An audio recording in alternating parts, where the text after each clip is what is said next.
Faut bien voir, c'est un grand, grand séducteur, quoi.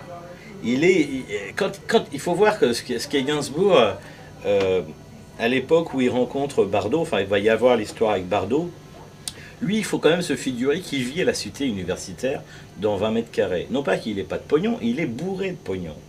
Mais ça le fait plus marrer de vivre à la cité universitaire comme une espèce de vieil étudiant que de vivre dans un appart normalement, quoi. Et donc elle tombe sur ce type qui est quand même très bizarre, quoi. Elle va à la cité universitaire, c'est là qu'ils se rencontrent, c'est là qu'ils baisent, c'est quand même tout ça est totalement étrange. C'est une énorme star, elle est suivie par les paparazzi il lui impose quand même ça, mais c'est un immense séducteur. Et puis la chose qu'elle lui demande, c'est un jour, elle lui dit, écris-moi la plus grande chanson d'amour dont tu sois capable. C'est qu'elle le met immédiatement au défi. C'est là où on peut dire qu'elle instrumentalise, c'est-à-dire qu'elle veut une grande chanson d'amour. Et c'est là où il va en faire deux dans la nuit, raconte-t-il. Et c'est dingue, quoi. Ça, vous avez...